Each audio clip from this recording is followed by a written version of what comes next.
Welcome, everybody, to a summer edition of Inside Franklin Athletics podcast.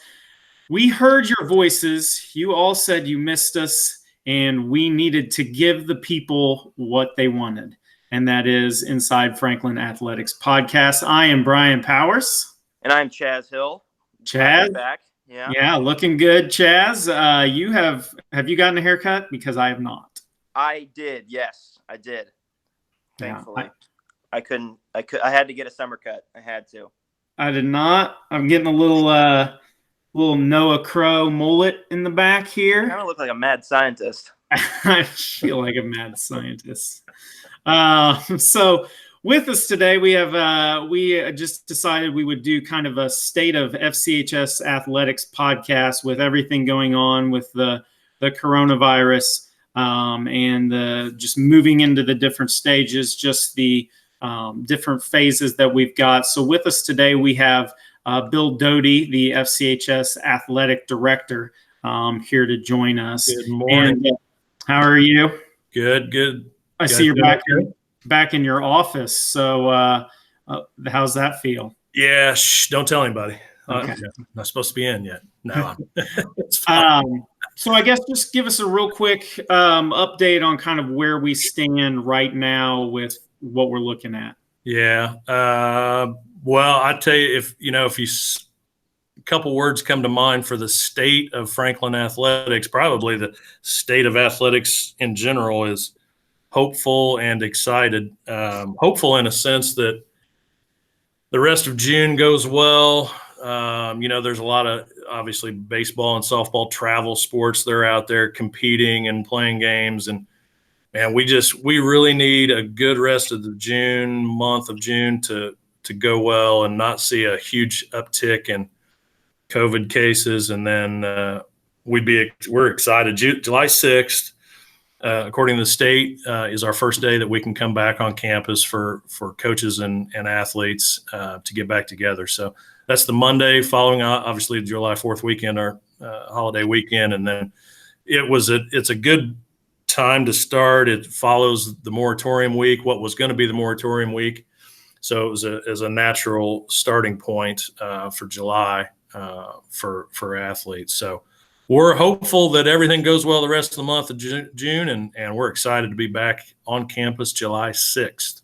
But there's certainly going to be some restrictions and some things we have to do when we come back on campus. So we're working through those now and have sent a plan to our health department.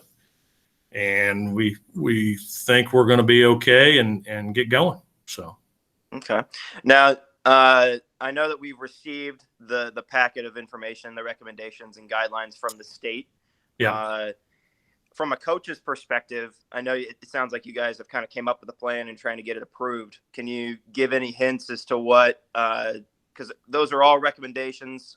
Right. What do you think is going to be possibly mandated for our school's perspective? And that's the thing, everybody, we received those recommendations. You're absolutely right, Chaz. That's what they are, is recommendations.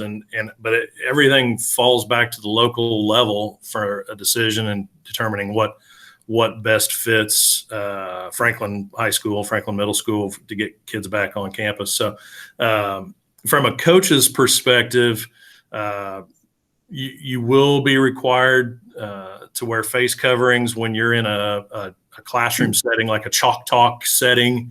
You're going to be required to wear face covering if you're in the weight room with athletes. Athletes will not be required to wear face coverings when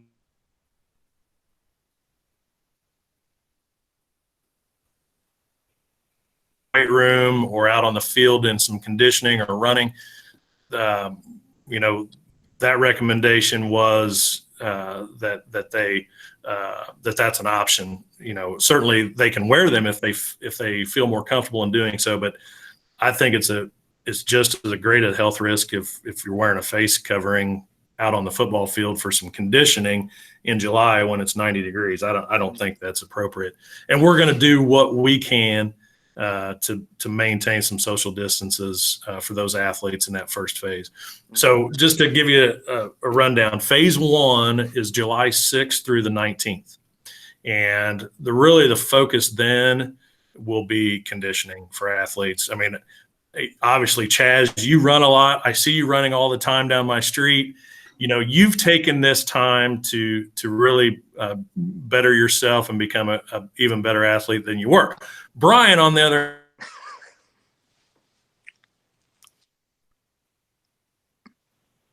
athlete standpoint. So, Brian, I mean, have you been keeping up with Chaz on his physical routine? I don't think so. I don't think I could handle any kind of workout that Chaz were to do. Look at me. I pretty much just let myself go. He's a shell of his former self. Yeah, I think Will Ferrell in Anchorman drinking milk, walking down the street. I do see Chaz running a lot. I mean, he's in pretty good shape. So I try. I don't know. The quarantine definitely did add on a couple pounds. Not gonna lie. So I'm trying to. That's muscle. Muscle weighs more than fat, man. That's true. I'll keep telling myself that. Okay. All right. No, go. Sorry, I digressed a little bit there. July 6th through the 19th. That's phase 1. The focus is going to be more on conditioning. Football cannot have contact. So I've talked to Coach Call. He's really, and I think obviously everybody's in the same boat. So nobody's getting a leg up, so to speak. We're all doing this. Every school's doing pretty much the same thing and getting back, and really just going to take it slow. We know you worked out.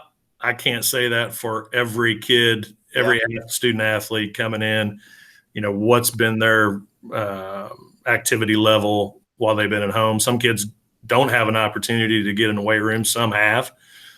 So really we're going to have to take it slow and get kids acclimated to getting back to that activity level that they need to be at. So that's July 6th through the 19th. July 20th through August 14th is phase 2. And what the IHSA has said is that begins what we would typically know as our summer rules. So all IHSA bylaws and policies for summer activity truly begins July 20th. So that would be like what we would think of activity levels would be back to normal. Restrictions on face coverings for coaches and those types of things, monitoring, screening, those are still going to take place even, through phase 1, phase 2, and then phase 3 is August 15th. And then beyond, which is when the first athletic contest can take place. So the monitoring and screening, those things are going to continue on, I assume until we get a vaccine, whenever that may be. So those are the 3 phases that we're working on. So from a coach's standpoint, you're going to come in the building, you're going to have a face covering on. If you're working in the weight room with the kids, we have determined that our weight room has a capacity of 80 kids. We're going to cut that in half. We've said that our weight room will only be available at 50% capacity. And so, we're going to, Coach Call and Coach Hart have a plan in place to make sure that happens for, different sessions throughout the day. So not just football, soccer can get in there. They'll have their own time, but there's going to be a way for social distancing to happen in the weight room. And then obviously cleaning, cleaning of the equipment before and after each session, things like that. Custodians will have a lot to do in the evening time to make sure it's thoroughly clean and be ready for the next day's activity. So there's a lot going on. Yeah. Will the kids have to clean every piece of equipment that they use in between sets? Not in between sets, because what we're going to do is those kids, we're going to have 2 at each rack. That's our plan right now. Hopefully this gets approved, but as it would be 2 at each rack. July 6th through the 19th, there will no exercise that requires a spotter will be performed and prescribed by Coach Hart. So, we'll take that piece away so that if there's no spotter, then, we're not going to run that risk of close contact between kids. But, those same 2 kids will be on the same rack each day. Okay. And then, as you work through different conditioning activities. We're going to put them in pods. That was another recommendation by the state. Get kids in pods and they work together. They're the same. It's the same group of kids working together throughout the different phases. So, they'll clean them after their session. Okay. Once they're in there, and we'll have hand sanitizer. They're going to be required to wash their hands, with soap and water for 20 seconds, or use hand sanitizer before starting. And then during their session, they'll use that. We'll be requiring them to use that. And then after the session's over, they'll clean equipment thoroughly and then move on. So, yep. Are there going to be any limits on practice size, like amount of players at practices? Yeah. And what Coach Call's doing for football is, I apologize, I know football is not the only sport, but obviously the sheer numbers in football are the greatest than any other sport. So in football, he's going to have 3 different workout sessions to remove all the, to allow the different groupings, smaller size groupings. So he's going to have that in 3 different sessions, so that we'll be able to cut those numbers down. Soccer, they'll be outside for their conditioning and big open spaces. They'll be able to adhere to social distancing guidelines. And then when they're in the weight room, same thing goes for them as well. So all sports will adhere to the same thing. And when they're in the weight room, and then, cross country, they're going to be out running. Golf, that's outside. Soccer's outdoors, tennis, all these things that the coaches will just have to ensure that if any equipment's used, it gets cleaned. And then, do the best they can to keep kids working out. If they work out together, it's the same kids all the time, and then in pods, and then just do the best they can to ensure social distancing guidelines when they're out on the field or on the court. So, yeah. Now, are you going to hire a new assistant athletic director, since Coach Call is going to apparently have 13-hour practices each day with all that? Yeah, he's looking for assistant coaches, Brian. Volunteers, because you can't get paid. We're not going to pay you, but we need all the volunteers we can get. No, he has his plate full for sure. Yeah, trying to move through all that. What do you do? What are we going to do as far as like volleyball, since that's I believe the only indoor sport, the only indoor fall sport? How is that going to be any different than the other ones? Well, typically, when they get in the weight room, they'll have their own time in the weight room, and they'll be fine in there with the sheer numbers that they have. July 6th through the 19th, again, is really a focus on conditioning. Okay. The IHSAA has said that in phase 1 of those dates, you can have a sport-specific activity 2 days a week, but it can't be on consecutive days. So, with respect to volleyball, Coach Giles is going to have her schedule set so that you can come in 2 days a week, and they'll set the nets up and they'll be able to hit, but any balls used, any equipment used is going to be, it's going to need to be cleaned, and that kind of thing. She'll be able to get in the weight room a few days a week. So that's all going to transpire. I think it's going to be fine. I don't see any issues there. I think, when you're talking about July, and then as we get closer to the first official practice, which is August 3rd, we'll have a really good feel for how much kids can do and how much, what the procedures look like by first official practice. So I think everybody just has to be flexible, coaches. And I think the word to use is just slow and steady gets it done. Don't rush through everything. There's going to be a lot of monitoring and screening, education for coaches and athletes.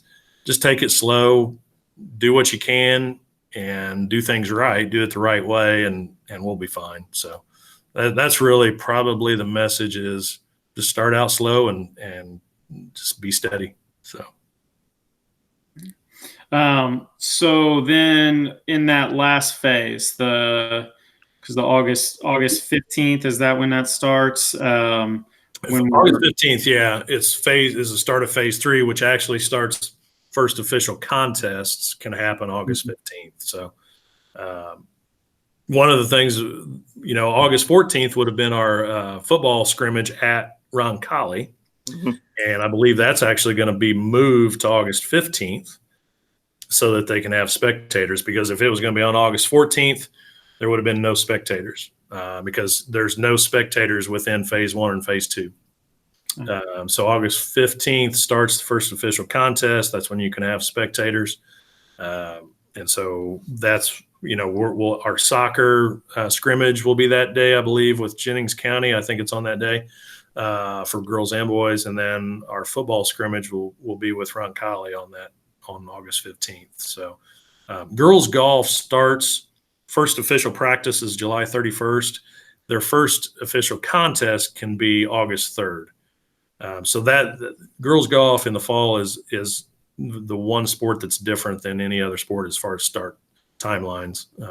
But there again, they'll be fine with being outdoors, and it's a much easier scenario to adhere to social distancing guidelines with golf and being out on the golf course.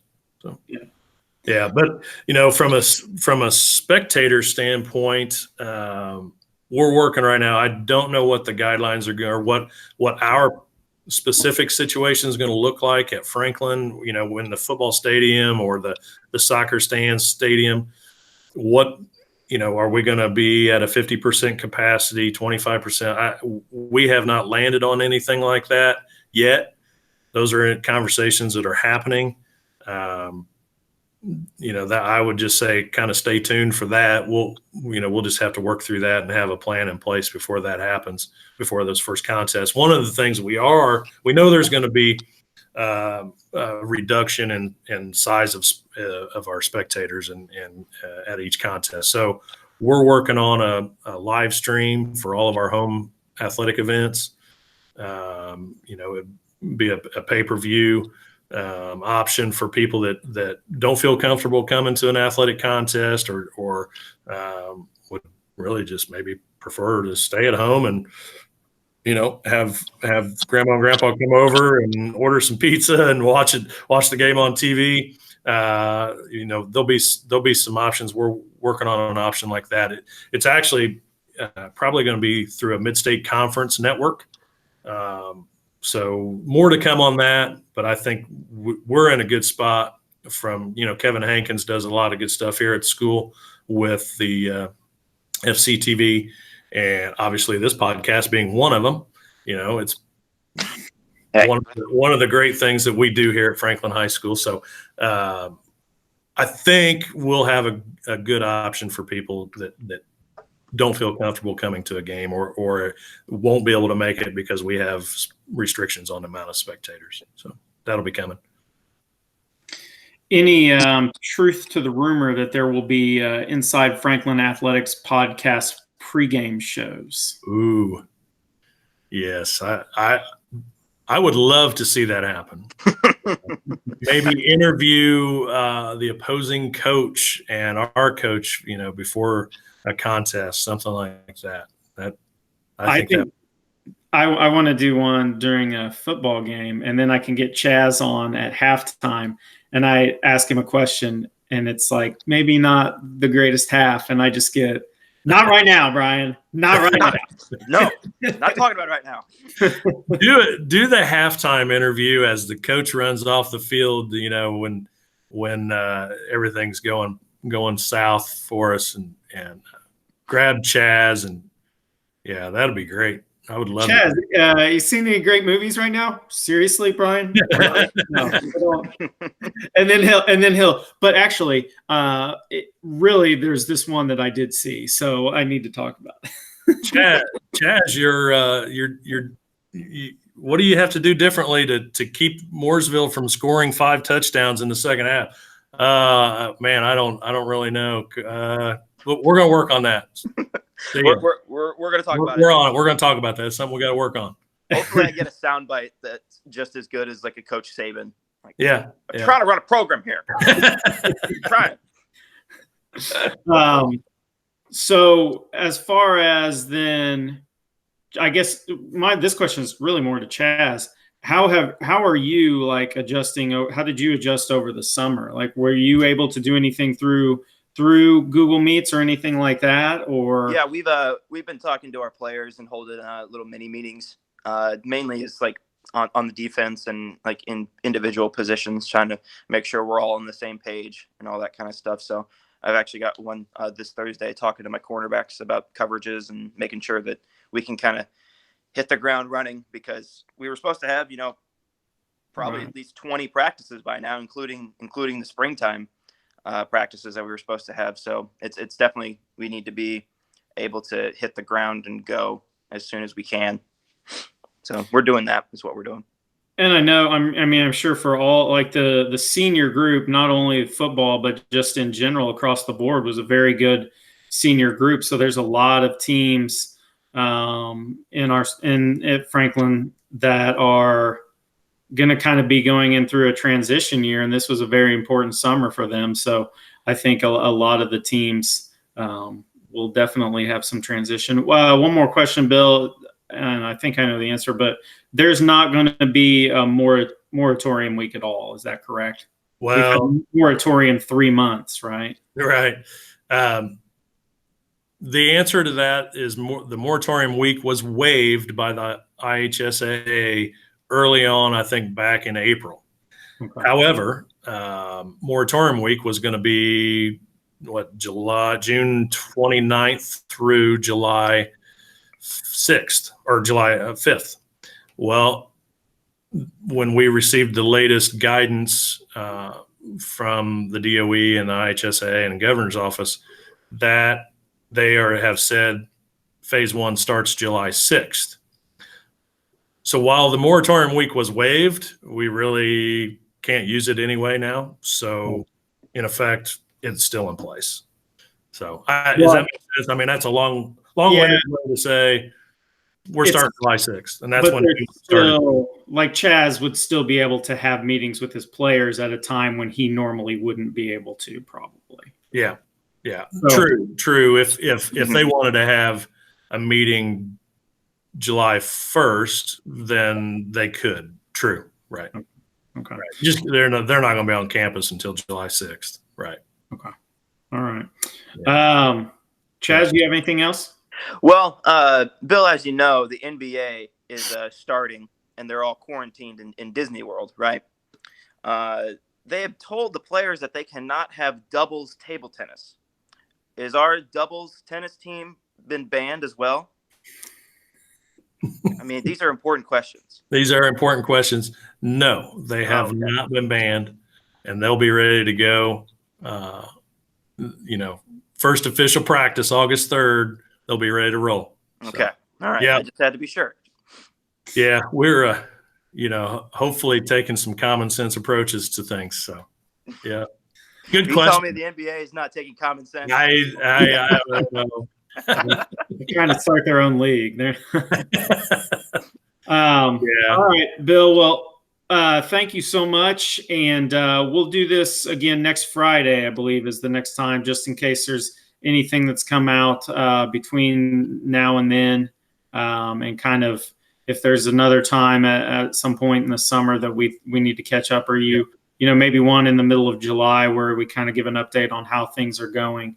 And absolutely. One other thing I would say about the July, the different phases, if you remember early on, maybe we had a conversation about this. The IHSA also waived the requirement of a 2020-21 pre-participation physical, if you remember that conversation. Yeah. That's still true, and that's still been waived. However, there is a health history update questionnaire and consent and release form that will be required to have parent guardian signature prior to first official practice. And so what that means, what's on the questionnaire is if you answer yes to any of the health history questions, then you're going to be required to go get a physical. And it's all revolves around COVID-19 and making sure that kids are healthy and they're ready to go for a fitness activity. So while they did waive that for incoming freshmen and returning high school athletes, we still have to ensure that everybody's healthy and safe. So look for that. Parents, if you're watching this, you can go on our website and you can download that PDF document. You can, sign it, give it to your son or daughter, and have them bring it, to their first workout in July. Or you can download it, electronically sign it, and email it to me or email it to your coach. That's fine too. But while the IHSA has said that all that documentation has to be in prior to first official practice, which is August 3rd, we're trying to get those early on in July so that everybody's taken care of, and when we're doing our due diligence on health and safety. So just look for those. It's your coaches, all the coaches will have a copy of that as well, and they'll have it with them July 6th, or they can send it in an email to their parents and kids on their roster as well. So multiple locations to get that. I'll probably tweet it out too, and so that they have access to it all over the place. So that's a big one. We really need to get that one done. Yeah. Okay. All right. Well, thank you so much, Bill, for joining us, and we'll talk to you again soon, just about another update on that. And thanks for all your work on this. I'm sure it's been a lot, but it's. I hope we'd never have to go through this again. And I read somewhere that we may have a vaccine sometime in December. Is that right? Is that what you guys are hearing or reading? A couple different things. Yeah, that'd probably be the earliest, I would think. Yeah. So, well, that would be, boy, can't happen soon enough, I know. So yeah. Well, great to see you guys, and Chaz, keep running. I'll try. All right. Well, for Chaz and Bill Doty, I am Brian Powers, and this has been a special edition of the Inside Franklin Athletics podcast. This has been the State of the FCHS podcast, and we will see you later. Bye. See you guys.